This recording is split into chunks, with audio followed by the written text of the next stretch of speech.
Hey, and welcome back to PDA.UK. I am going to be speaking today with the lovely Sarah Tidey, and Sarah has got a story to tell, which really involves a lot of calamitous errors on the behalf of services and support. And it's one of those really important stories that we want to get out there, and hopefully somebody out there will see it and can maybe help or will be helped by it. So that's what we're going to talk about today.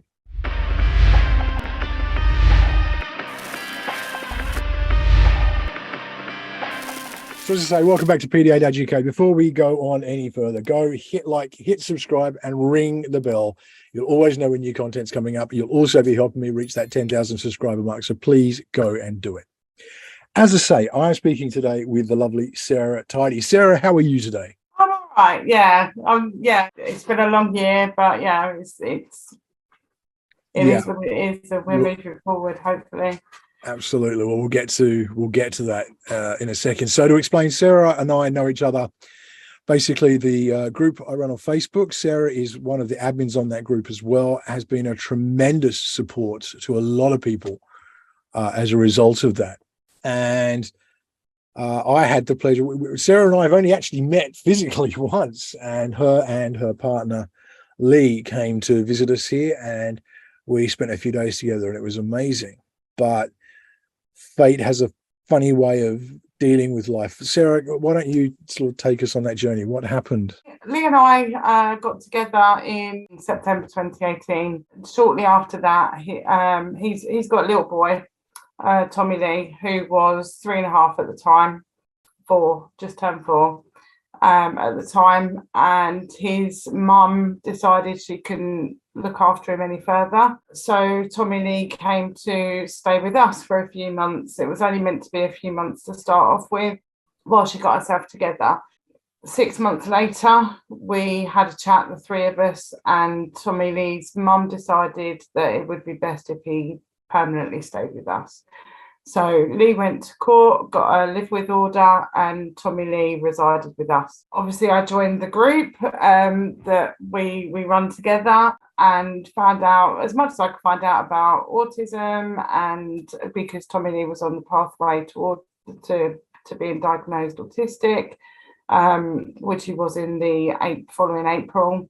Then I came across PDA via yourself because Tommy Lee was quite challenging. Some of his behaviours were quite challenging, and reading that was like reading a blueprint for him, basically, which we've said so many times. Yeah, it was come like, across PDA. Exactly. Either it might fit a few things, otherwise it's like, no, it's like you were just watching my family and you've seen my child and you know exactly what I'm dealing with. Yeah, exactly. So I started putting in the strategies of PDA, and his behaviours, he was much more compliant. His behaviours reduced. And we were getting on lovely. And then last March, Lee sadly passed away. And Tommy Lee's mum said that she couldn't have him. I wanted him. But legally, I had to let social services know that he was with me. So I called them and told them, and they said, that's fine. And I said, hold on, what about PR? I need some way of getting PR for him. I don't know what. You know, I was grieving at the time as well. So just for those who are watching who might not understand, PR is parental responsibility. So it means that legally Tommy Lee was able to stay with Sarah from that point on, and it was recognised by courts and so on. So they said, oh yeah, maybe somebody should come out and speak to you. So somebody came out and spoke to me. The person that came out didn't have a clue about whether I could foster him, kinship fostering him, or whether I should go down the SGO route. And she said that she would try and get somebody to come out to speak to me. From the fostering side of social services or children's services, and they refused to do so. They sent me a bunch of leaflets which didn't explain very much, and they couldn't. This social worker couldn't answer any of my questions about SGO. And basically, I got the fact that I would get if I went down the SGO route, I'd have no support, emotionally, financially, nothing. SGO? Special guardianship order. So that would mean that I was basically the majority PR holder, basically, for Tommy Lee. But at the time, I didn't know that. Yeah. I didn't know anything about an SGO. All I kept being pushed towards this with no knowledge of it. I kept asking what it was. They wouldn't tell me. They told me that I would receive no support at all, no emotional or anything. Obviously, I just lost Lee, so that was a big deficit in the family income.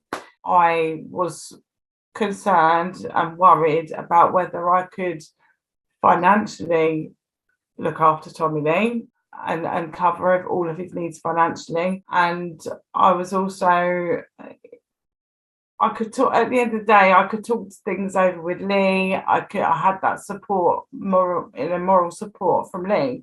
And I needed that from somewhere else. Yeah. And I knew with fostering that there's like a fostering hub that you could talk to other foster carers. You had that bit of emotional support there. But with SGO, I was told there was nothing. So at the time we were living in a 2-bed flat, Tommy Lee was in my room, and I was told that I couldn't foster him because he didn't have his own room. So I had to go for the special guardianship order. But I was told I was literally on my own if I went down that route. And I kept being pressured into making a decision. And ultimately, I said, well, if I've got no support, I can't, it's not fair on him. So with a heavy heart and tears in my eyes, I was really emotional. And I said, and basically I said, if you're giving me nothing, no support, no help or anything, it's not fair on him. I want him. I love him. He's my son. So I've got to make the right choice for him. And I said that they needed to find a placement, which I really didn't want to do, but I felt was the right thing for him with the options that were open to me at that time. Then in June, moved into a house. He had his own room. I was told that I could then foster him, which I was over the moon about. His biological mother was over the moon about. His whole family were over the moon about. And then a week later, I was told that I couldn't foster him, and verbatim the words that his social worker told me, and she made it very clear she wanted to use the words verbatim from her assistant director, were, and these words stick with me, why would we pay a parent to look after their own child? And I challenged it, and I said, actually, I'm not his legal parent, his biological parent. And they pulled the fostering at that point. And they said, no, you can't foster him. We found him a placement. He's being moved next week. So I was then asking, obviously I have no legal standing. I wasn't married to Lee, so I'm not his legal step parent. So yeah, I challenged it as best as I could, but being somebody that legally was a no one, I couldn't really do an awful lot. At that point, they'd already got his biological mother to sign a C20, which is a voluntary care order. So she voluntarily put him into care. And so it was up to sort of social services then to decide what they wanted to do. So I challenged it as best as I could, said that I wanted him, he had a room now, there was no reason why he couldn't stay with me. And they were like, no, it's definitely being moved. So I said, when? I was trying to get out with them when, and they kept hanging it off and saying that they couldn't move him until he had a school placement confirmed. So then they were going to move him in the late June, early July, but somebody in his bubble at school had COVID, so it was put back a week. And then when they moved him, I assumed that he had a school place because they told me that he wouldn't move without a school place. Well, September came, they moved him. The day of the moving was diabolical. It was shocking. I heard nothing, and neither did the foster carer. We heard nothing from social services about any times, any plans, nothing. So we were both trying to get hold of social services, his social worker or his social worker's manager, to find out timings and such like, as you know, all that kind of stuff. I couldn't get hold of anybody. Then at about 11 o'clock, 10:30, 11 o'clock, I heard from a social worker that I didn't know, telling me that she was moving Tommy Lee and asking me for my address, asking me where he was going. She had no clue of anything, basically. So basically, new social workers in the picture, but there's been no handover within social services of Tommy Lee's case from one to the next. It was all just... Yeah, she basically, this social worker was just pulled in to move him for the day, but she had no clue of anything to do with the case whatsoever. She didn't know where we lived. All she had was my phone number, and she knew that she was moving a child from A to B. So I had to give her the foster carer's number so she could phone the foster carer and get the foster carer's address. I had to give her my address, and then she said she'd phone me back when she knew what was going, when she'd be able to pick him up and what have you. I got a phone call from her, a text message from her about 20 minutes before she was due to turn up on my doorstep. So we had 20 minutes to emotionally prepare to say goodbye to him. Yeah. It was raining, so didn't pack his coat. I left it to one side to put on him, and his medication as well. I left that to one side to give to the social worker because I didn't just want to pack it in a suitcase. So she turned up on my doorstep, and she took me.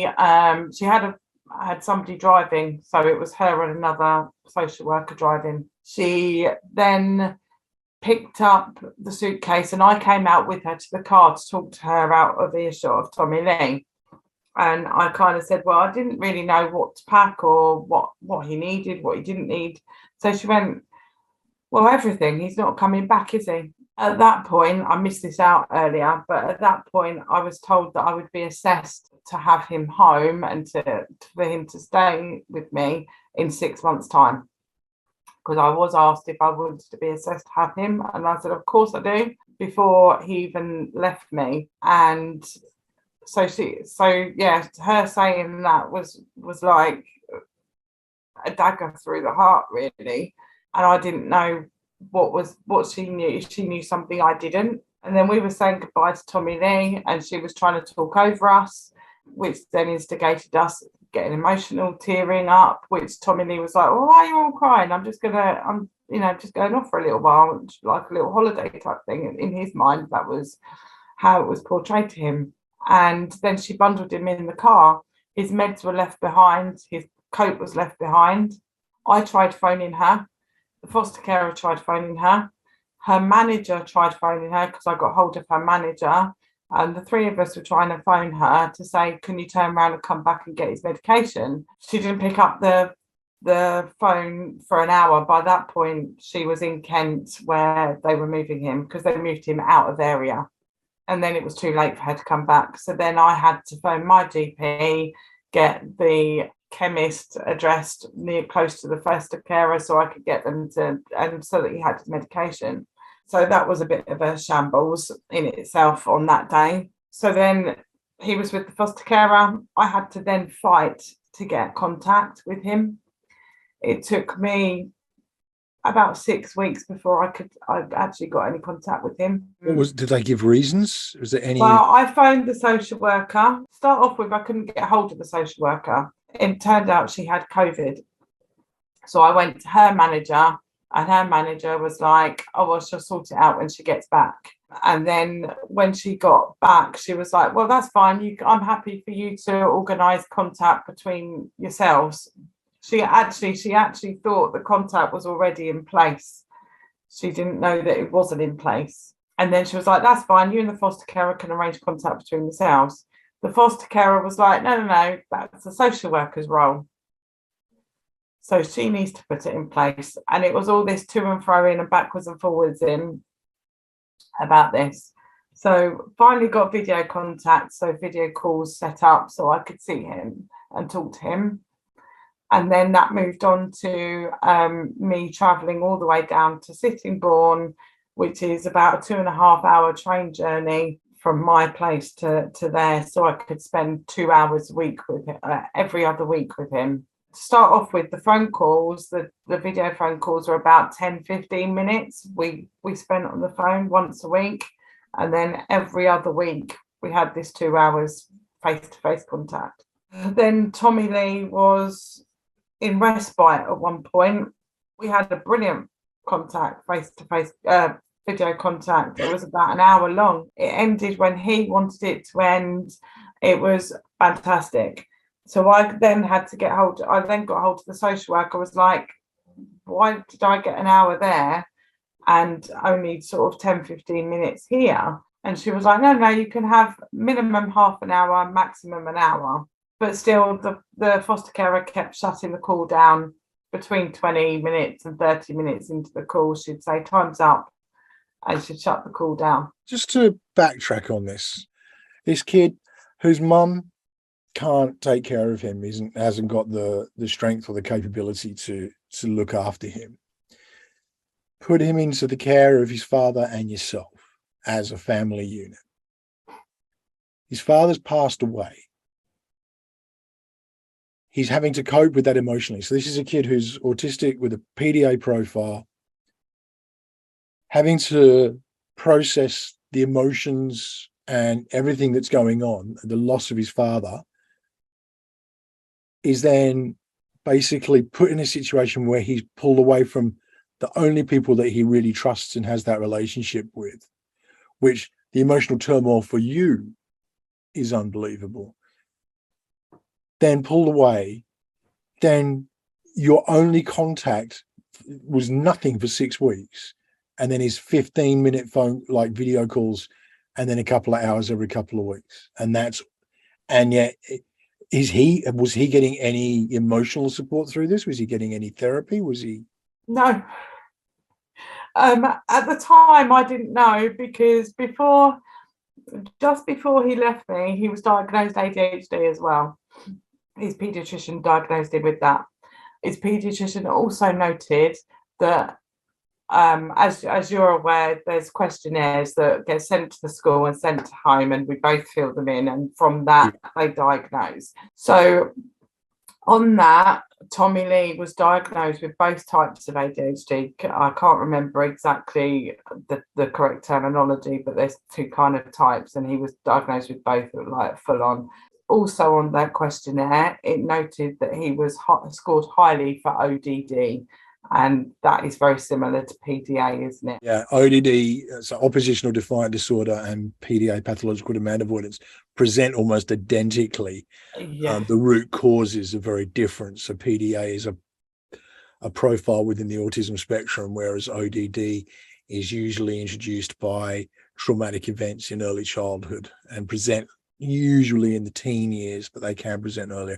There's a video I've done on the difference between PDA and ODD. I'll put the link in the description, but yeah, go on. Yeah, so he was diagnosed just before he left me in the May with ADHD, but yeah, he when his father passed away, I set up and I went to an organisation called Jigsaw, which help bereaved children understand their grieving process and work their way through it. But they do it from a distance. So they give you, the parent, and the school information, worksheets, stuff like that you can work it through with him, so with the child, so that they can understand and they can process their grief. So I believed that was being carried on. I later on found out that it wasn't. Nothing carried on from when he left me. Nothing. I've recently found out that he had 6-month reviews with his paediatrician. So he should have seen a paediatrician last October. He hasn't seen his paediatrician at all. I was led to believe that he was seeing CAMS, that he was being brought into this area and seeing CAMS in area. He saw CAMS once. That was in October. He saw CAMS a second time, May this year, when he came home for half term. in the middle of the transition. That is the extent of his support. Have they given over any the excuses for this? last year. Any reasons why this hasn't been carrying on? His social worker has told me that he's out of area, so CAMS and services in this area can't help him because he's out of area. They placed him out of area, knowing that he had these diagnoses, knowing that he had this bereavement, knowing that he had all of this going on. They still placed him out of area. Recently have been saying that, maybe we can transfer him into the area that he is in so that he's under CAMS in the area that he is in. Why has it taken a year for them to do that? Why was he taken out of area in the first place? Exactly. It meant that, and why, if that was the case, wasn't there a transfer between CAMS local areas so that it was able to be managed? Exactly that. I mean, he's had nurture and Elsa at school, and the social services have really put the emphasis on school to support him. But schools don't have the resource that he needs. And it's mainstream school as well. He's not in a special education. It's not. It's not a specialised school. They're expecting a mainstream school who aren't trained. We've already established on this channel a long while back that when I spoke with Hannah Harris, she was saying she did the double whammy. She did the double load of SEND education for her degree to be a teacher. And in that she had 2 days of training instead of 1. That's the total amount of knowledge that gets put forward on special educational needs and disability within the education system to become a teacher.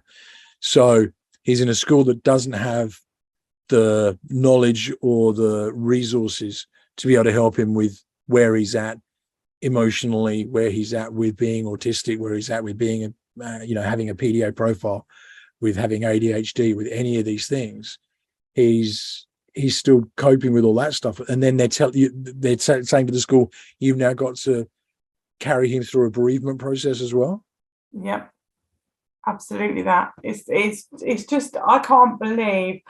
I thought a year ago when I self-referred to social services for support, I thought that it was a totally different place than what I've actually come to realise, that they don't have any knowledge themselves. The senior manager, because I put in a big complaint through all of this, and I started it off in September last year. It was picked up by an independent investigator in May this year, just before May, so maybe about April.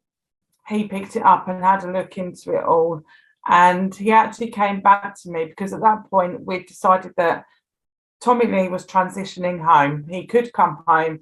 I'd passed all my... So basically what you're saying there is that, so at this point, you've been told by social services and everybody, he's coming home now. So you had been approved and you were able to have him back home. Yeah, absolutely. It didn't start in court until April this year. It went to court for the first time in April this year. That was the first time it went to court. Previously to that, while all the assessments were going on and everything, everybody kept saying to me, we're in the unusual position of the child not being with you while we're assessing you.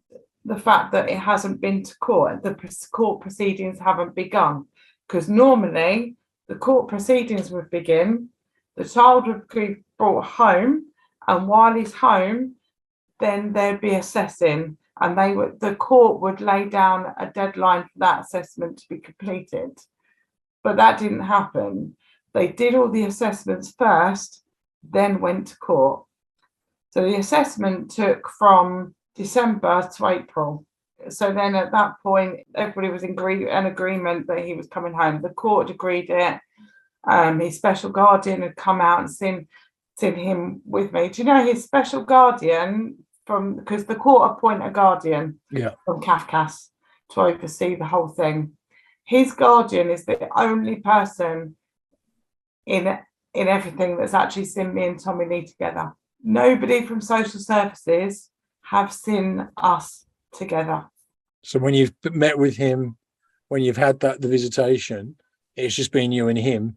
Nobody else has taken the time there to observe or to see what's going on. Yeah, nothing. Apart from there was a bit of time where I had to have supervised contact from September through to, I think it was February, March. I had to have supervised contact. They only ever really corresponded with me via phone call. Every time I asked them for something in writing, they said they were too busy. They had other cases to work. Half the time the social worker went, I'm sorry, I've got to go, I've got other cases to work. It was just appalling, absolutely appalling. His biological family on his maternal side have been so supportive of me all the way through, massively supportive. And they said at one point, would it help if we write an email to them, if we write them a letter via email? And I said, well, I can give you her email address. And they wrote it. They all wrote an email. And basically, I was in so many words told that I was instigating them. It wasn't actually said, but it was insinuated that I was almost instigating his family to riot. I was just like, no, they want to show you and they want contact. And social services, his social worker still to this day hasn't acknowledged that email to them or replied to them in any way, shape or form. He's also, as a result of this, lost contact with his wider family as well. Yeah, absolutely. The only one that, apart from me and my two daughters, that he sees as sisters, his half sister, Sophia, who is the same age as my two. So they're all in their early 20s. All three girls are in their early 20s. And he's seen her, but that's only because I thought for her to see her brother. If it wasn't for me, she wouldn't be seeing her brother at all. She has a social worker herself because obviously with their mum, she has issues too. Because her mum sort of threw her out the house at 16. So she has her own social worker, and her social worker has tried to get into contact with his social worker to try and organise contact and so on and so forth. But his social worker hasn't even replied to her social worker. They can't even reply to themselves. It's just disgraceful. Where do things stand now? You would let Tommy Lee home? So, yeah, we were starting to transition him home. It began a couple of weeks before half term. So they started upping it. So I saw him all our contact has been in the community. Yeah. We've not had any other contact apart from that. So we started upping it. So I saw him every weekend and for as long as I could get, really. So sooner I could get down there, the longer the contact could be. We still had the weekly calls, which were half an hour at this point. And then from there, he came home for a weekend. Everything was fine. He came home for a second weekend. Everything was fine. Half term happened and everything was fine. Then the week after half term, I saw him in the community in Sittingbourne, and he had he had a 2.5 hour meltdown in Costa. He broke a plate, he threw coffee everywhere, he put my sandwich in my coffee so I couldn't drink my coffee. Yeah, so he had a 2.5 hour meltdown in Costa. To put that in perspective, so we've had a lot of really good contacts, and you've had this one occasion. And if you have any knowledge of neurodivergence, if you have any knowledge of autism, especially if you have any knowledge of PDA, these days occur. That these moments occur where the anxiety is just peaked to such a level, and it's not deliberate on the PDA's behalf. It's what's going on in their mind, and they don't know how to express it, and it comes out in this way. It's probably been bottled up for quite some time. Not surprisingly, when you've got a kid who's had his father pass away, who's been ripped out of his home, put into strangers' homes, told what's one thing's going to be happening, then another thing is what is actually happening, hasn't had any form of therapy or support for bereavement, hasn't had the transfer from CAMS, so there's been no progression despite having the diagnosis there.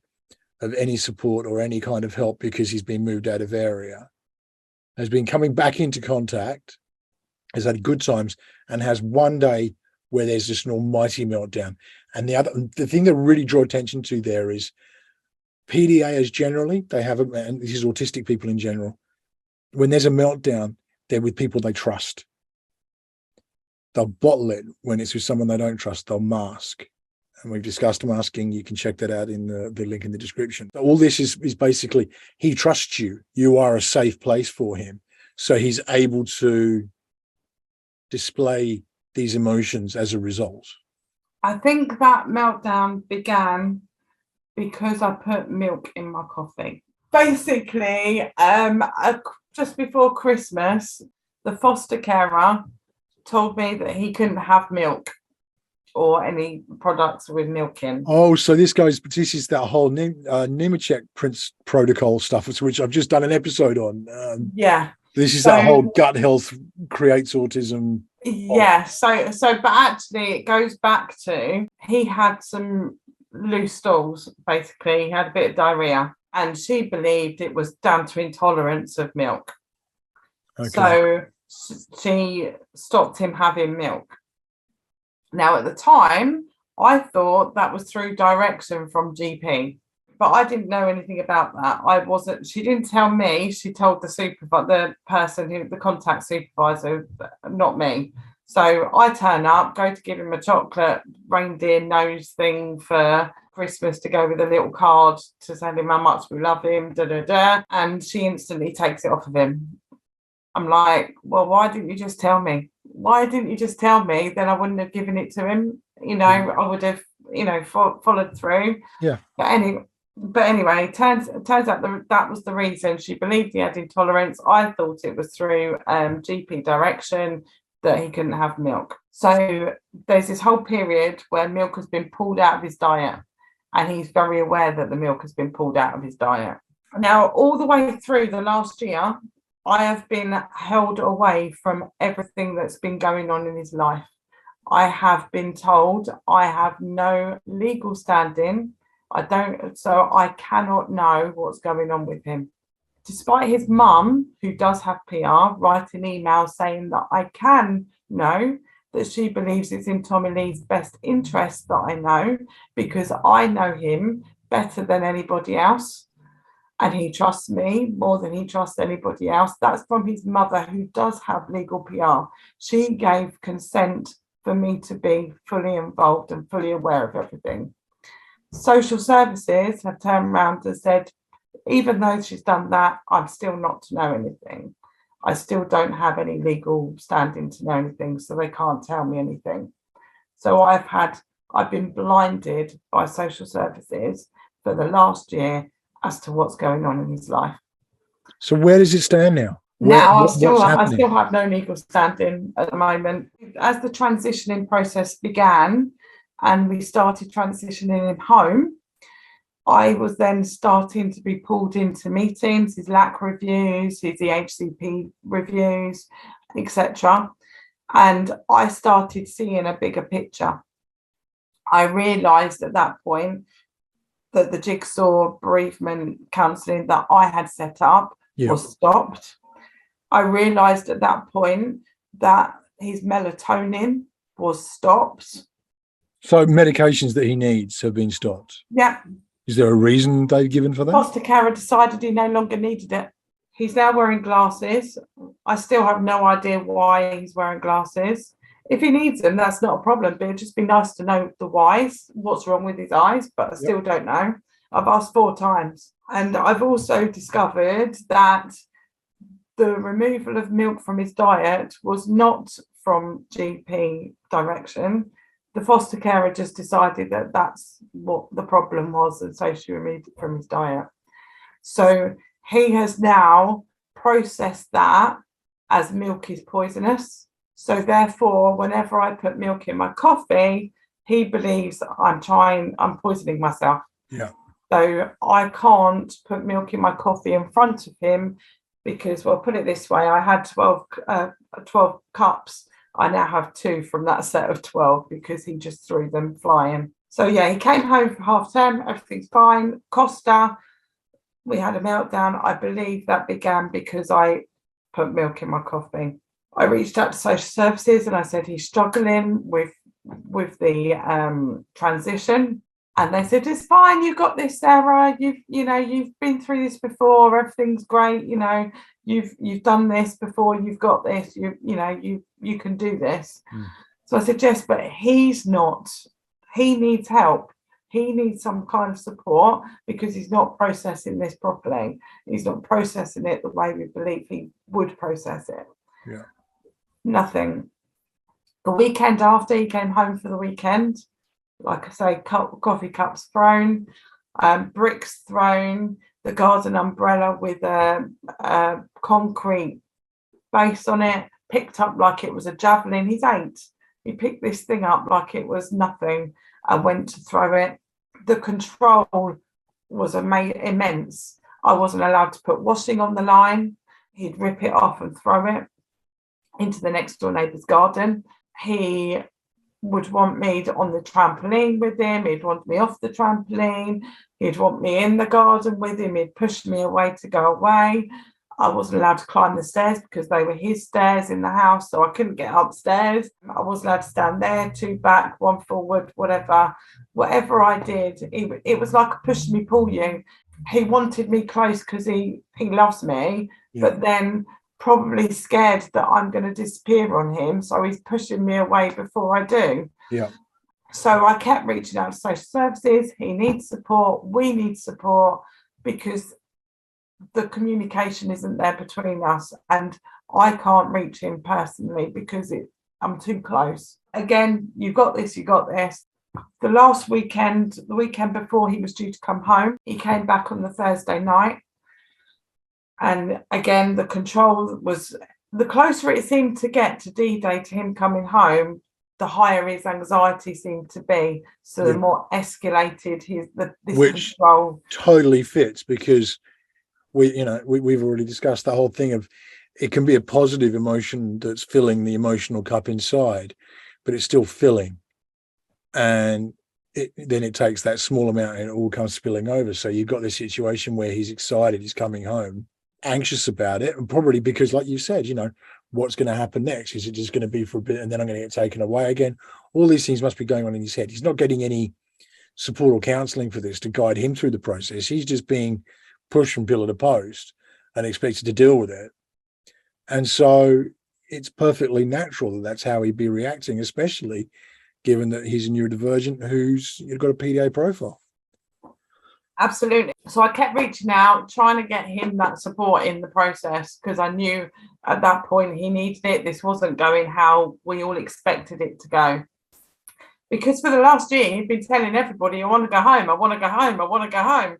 And now it was happening. It was just too much for him to process. So on that Thursday night, he came home and it just escalated to a point where at 2 o'clock in the morning, he was trying to rip more hair out. And this was where came from a moment of control where he decided he wanted to sleep in her bed. We were like, that's fine, because sometimes you just want to feel close to your sisters and your loved ones. So we were like, that's fine. So 1 minute he wanted to sleep one side of the bed, he didn't feel comfortable, so he asked her if she'd swap. So she did. That happened 3-4 times. So then she went, actually, we've tried this a few times now, Tommy Lee.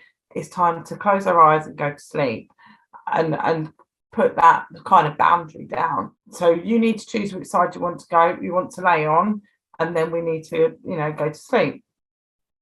He wasn't having any of that. He started pulling her over to where he wanted her. He started punching, hitting, kicking. I couldn't get anywhere close to him. Social services kept saying, his social worker kept saying to me that they would give me the out of hours number.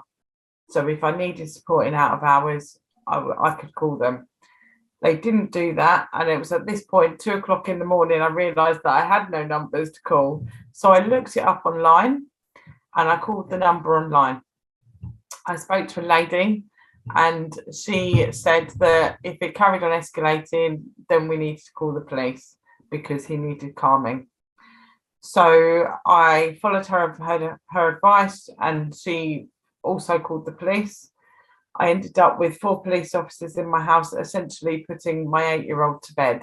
And he was putting me in the bathroom. He was shutting me in the bathroom as well. I was coming out and going, come on.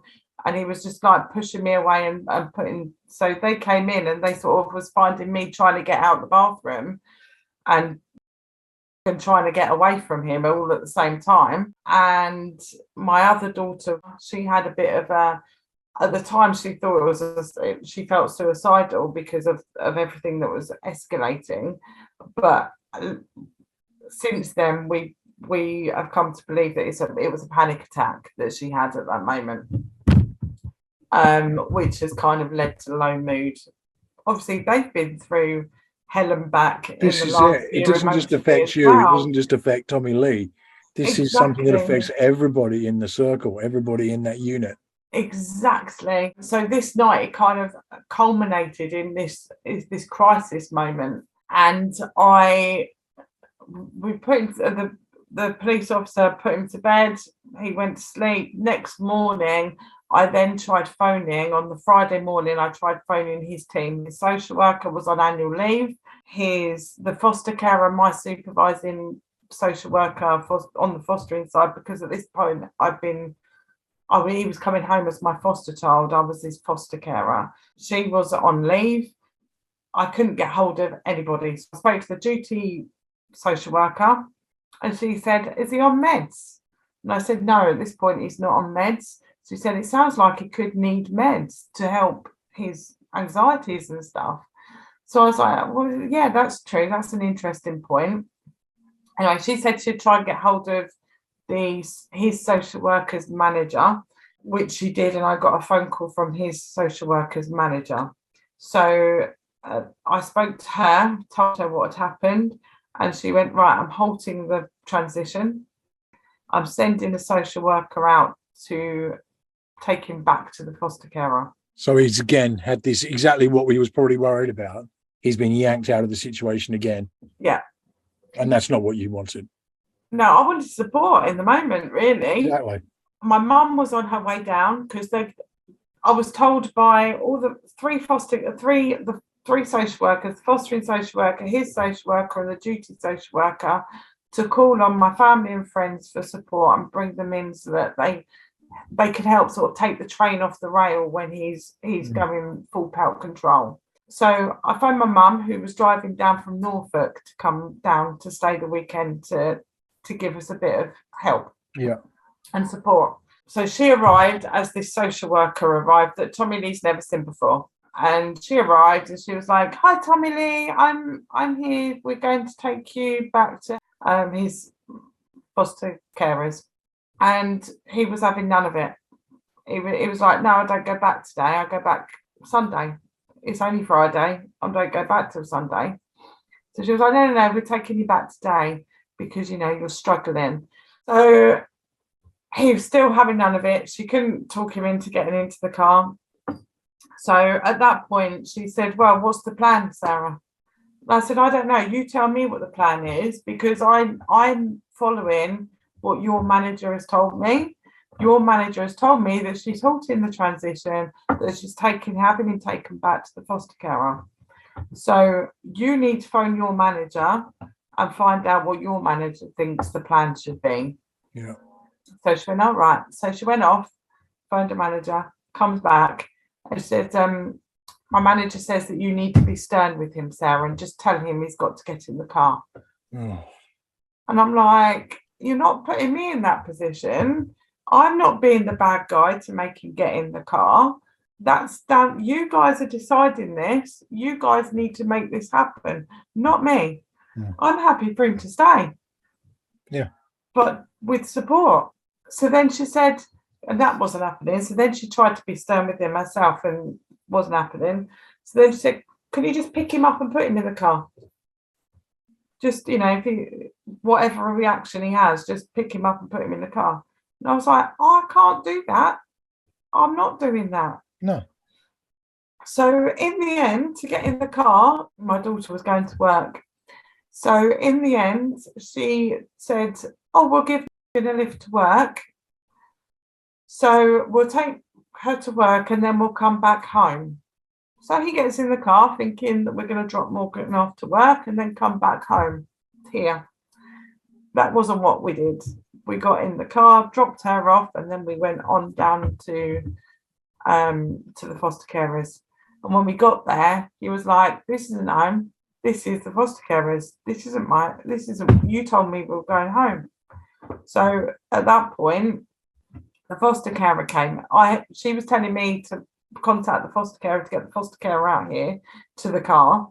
And then she kind of stepped back and let the foster carer deal with trying to get him out of the car and into the house. I was told that I had to get back into the car because I was the trigger. So I didn't really get a chance to say goodbye to him. The foster carer was exasperated because he was like, "Are you coming in for a coffee? Just, Transition. Yep. And she was like, no. And then, we finally got home and she just sort of dropped me off and off she went again. So I felt that was even appalling and shocking in the whole situation. So anyway, since then, I've had a meeting with them and now they are saying that they don't feel like he can come home at all. So they are going to court to recommend that he stays in care. So what can be done from here? I mean, the story itself is just a liturgy of errors from start to finish. Things being badly handled, things being incorrectly handled, a lack of understanding of neurodivergence, a lack of understanding of autism, a lack of understanding of PDA, a lack of support for you as a family, a lack of support for Tommy Lee, a lack of, therapies and stuff, which would be essential for any kid who'd lost a parent in that way, and being pulled from pillar to post, put here, put there, no stability. The only stability he knows he keeps being pulled away from. What can be done at this point? Who needs to be involved to get this sorted properly? This is the thing, I don't know. When the court proceedings started, it was the Guardian, wasn't social services, it was the Guardian that told me that I was entitled to a solicitor. Now it was taken to court, I was entitled to funding for a solicitor. And she said that to the social worker. The social worker didn't tell me how to go about it, just sent me a list of social workers and told me I was entitled to a one-off funding for a solicitor. At that point, everything was happening as we wanted it to happen. So I didn't feel the need for it. So I said, it's fine. We're going, it's going through court. It's absolutely fine. I don't need one at this point. So when this meeting happened a few weeks ago, it was about a week and a half ago now, I sent them an email asking if I was still entitled to that funding for a solicitor. And if so, how I go about it, because when I was first told about it, wasn't given any guidance on how to go about getting the funding, just a list of solicitors that they recognise. I'm still waiting for a reply on that as to whether I'm entitled to it and how I go about getting it. I don't have PR, so I'm not entitled to legal aid. So in order to get a solicitor to fight this in court, it's going to cost me some money. Well, this is it. So what I want to do is put the call out. So anybody who's watching, if you've got any ability to reach out to the right people who'd be able to put support in for this situation, please do get in touch. I will. My email address will be in the description here. You can email me directly, or if you just want me to message you, just put a comment on, put something on. This is just such an important thing, and take everything else away. What you got here is one confused kid who's been through an awful lot that you wouldn't wish on any kid at the age of 8, and it needs to be dealt with. So please do get in touch. And we're not asking for money for this. We're not asking for funding. We want to know if there's anybody out there that knows the right support that's available, the right strategies that are available to get this through and to get Tommy Lee's voice heard, Sarah's voice heard, and the family's voice heard, and sort this situation out, because it is just dire, and it's a horrible situation. You know, neither of us, I don't think, are trying to paint social services in a really, really bad light or anything like that. We know they do an incredibly hard job in incredibly difficult situations. Absolutely. This is a situation that has been a comedy of errors, not the whole thing. You know, I know of social workers do a fantastic job. I also know, you know, have experienced social workers that don't do such a good job.